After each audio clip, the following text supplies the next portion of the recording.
Indonesia menjadi negara dengan jaringan kereta api terbesar di Asia Tenggara, dengan total panjang jalur yang mencapai sekitar 7.000 km. Jalur kereta api yang aktif ini terdiri dari dua lebar rel atau gauge yang berbeda, yaitu jalur dengan lebar 1067 mm atau cap gauge, serta jalur dengan lebar 1435 mm atau standar gauge. Namun jalur dengan standar gauge hanya memiliki total panjang sekitar 300 km saja. Hal ini menjadikan jalur dengan lebar 1067 mm lebih mendominasi serta memiliki peran yang jauh lebih penting sebagai konektivitas utama kota-kota besar, baik untuk transportasi penumpang ataupun barang khususnya di Pulau Jawa dan Sumatera pada saat ini. Namun apakah kalian tahu jika sebenarnya semua hal ini cukup berbeda pada awalnya?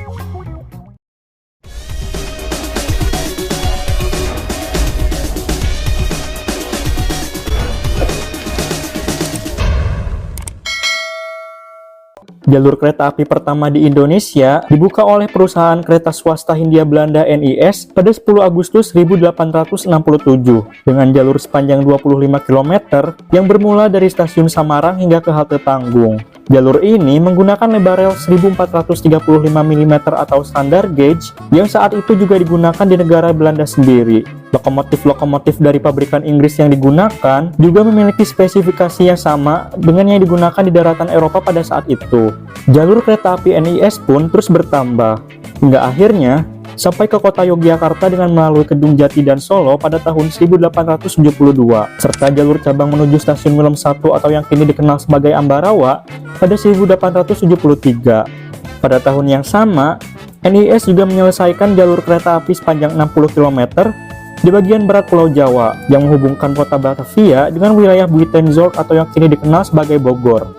Namun berbeda dengan jalur NIS yang ada di wilayah Jawa bagian tengah, jalur ini menggunakan lebar 1067 mm atau yang juga disebut sebagai cap gauge yang mempunyai lebar rel yang jauh lebih kecil dari standar gauge. Hal ini dipilih atas pertimbangan bahwa jalur 1067 mm yang lebih cocok untuk medan di wilayah barat Pulau Jawa yang merupakan daerah pegunungan, yang dimana akan memerlukan biaya serta jalur dengan radius tikungan yang lebih besar jika harus menggunakan lebar rel standar gauge atau 1435 mm. Akan tetapi, semenjak beroperasinya dua jalur kereta api yang dibangunnya tersebut, NIS mengalami kesulitan keuangan, bahkan hingga perusahaan ini berkali-kali terancam kebangkrutan. Akibatnya, NIS tidak dapat menjalankan perintah dari pemerintah Hindia Belanda untuk membangun jalur kereta api lainnya di Pulau Jawa pada saat itu. Karena hal tersebut, pemerintah Hindia Belanda akhirnya memutuskan untuk membentuk perusahaan kereta api negara dengan nama Stadspoorwegen atau SS pada tahun 1875. Hingga akhirnya pada Mei 1878, jalur pertama SS dari Surabaya hingga Pasuruan sepanjang sekitar 60 km akhirnya resmi dibuka, di mana jalur ini menggunakan lebar rel 1067 mm yang digunakan di jalur Batavia Buitenzorg milik NIS. Perkembangan jalur kereta api di Hindia Belanda akhirnya mulai bergeliat pada akhir tahun 1800-an, di mana ada banyak perusahaan swasta yang ikut membangun jaringan jalur kereta api di seluruh daerah di Pulau Jawa, Sumatera, hingga Madura. Hingga akhirnya pada tahun 1928, ada sepanjang 7.464 km jalur kereta api yang aktif di Hindia Belanda yang telah dibangun oleh Stadspoorwegen serta belasan perusahaan kereta api lainnya. Namun dari total jumlah tersebut, tidak ada yang dibangun dengan lebar standar 1435 mm, di mana hampir semua jalur dibangun dengan lebar rel 1067 mm. Hal ini membuat NIS menjadi satu-satunya perusahaan kereta api yang mengoperasikan jalur standar gauge tersebut. Perpanjangan jalur standar milik NIS terakhir dilakukan pada tahun 1910-an dengan dibukanya jalur yang menghubungkan Yogyakarta ke Seguwalur dan Pundong pada tahun 1917 dan 1919. Sejak tahun 1899 juga, jalur antara Yogyakarta dan Solo milik NIS juga dipasangi rel ketiga untuk digunakan oleh kereta api dengan lebar rel 1067 mm milik SS. Meskipun berjalan pada satu jalur yang sama di sepanjang lintas, kereta api SS dan NIS memiliki emplasemen peron yang terpisah di beberapa stasiun besar, seperti di stasiun Yogyakarta, stasiun Lempuyangan, stasiun Purwosari, dan stasiun Solo Balapan. Di stasiun Yogyakarta, jalur NIS dengan lebar 1435 mm dilayani di peron selatan, dan jalur SS dengan lebar 1067 mm dilayani di peron utara. Sementara di stasiun Purwosari dan Solo Balapan, jalur NIS berada di sebelah utara, sedangkan jalur SS berada di sebelah selatan. Pada tahun 1929, SS kemudian membangun jalur 1067 mm yang terpisah dari jalur NIS untuk mendukung operasional kereta api Endahse Express yang diluncurkan pada saat itu. Dari stasiun Yogyakarta, jalur baru ini berada di sebelah utara, sebelum akhirnya menyeberangi jalur NIS di timur stasiun Maguwo dengan sebuah viaduk, dan berpindah ke sisi selatan hingga stasiun Solo Balapan. Meskipun begitu, rel ketiga di jalur NIS tidak dihilangkan, mengingat NIS juga mengoperasikan jalur dengan rel 1067 mm dari Yogyakarta menuju Magelang, Parakan, Wilm 1, Boyolali, dan Batu Retno, serta juga jalur yang menghubungkan Semarang dan Surabaya di wilayah utara. Stasiun terminus jalur NIS di kota Semarang yaitu Stasiun Samarang juga telah digantikan oleh stasiun baru yang saat ini dikenal sebagai Stasiun Semarang Tawang pada tahun 1914.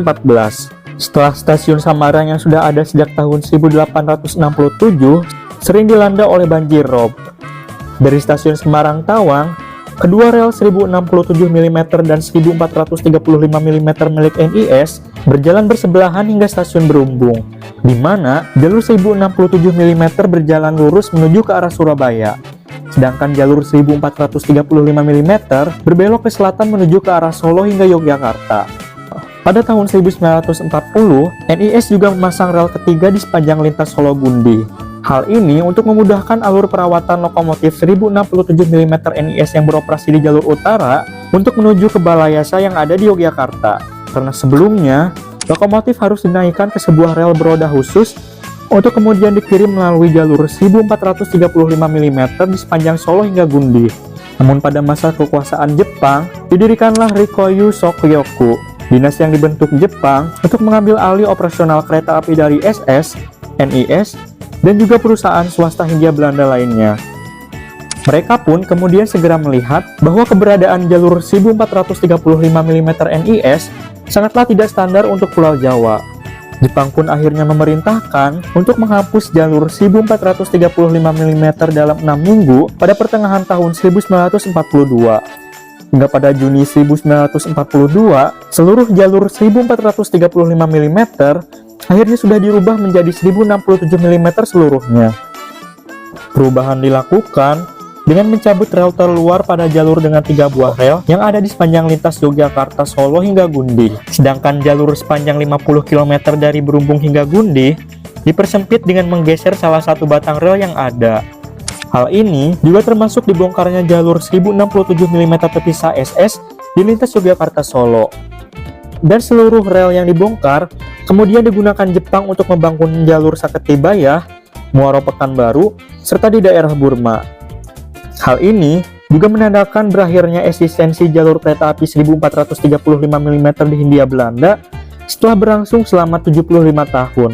Sementara, seluruh unit lokomotif dengan yang terbaru merupakan produksi 1924 dan tertua merupakan produksi tahun 1972, kereta penumpang, serta gerbong barang dengan lebar rel 1435 mm disimpan di Semarang serta juga di area Balayasa Yogyakarta, di mana sebagian besar lokomotif masih terongok beberapa dekade kemudian hingga akhirnya dirucat pada akhir tahun 1970-an, dan hanya menyisakan bagian dari lokomotif NIS nomor 107 yang kini berada di area SMKN 2 Yogyakarta.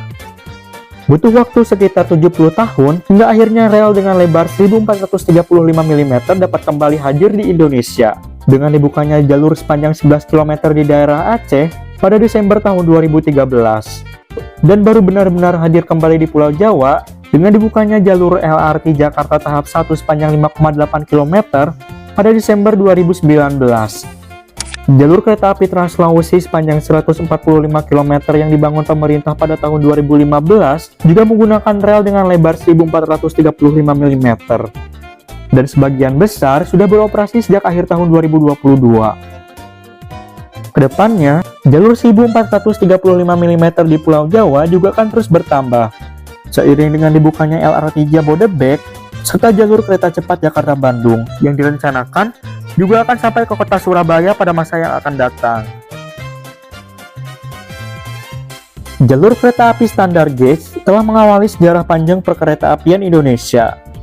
Dan walaupun keberadaannya sempat menghilang, perannya di masa depan akan sangat penting untuk perkembangan transportasi Indonesia.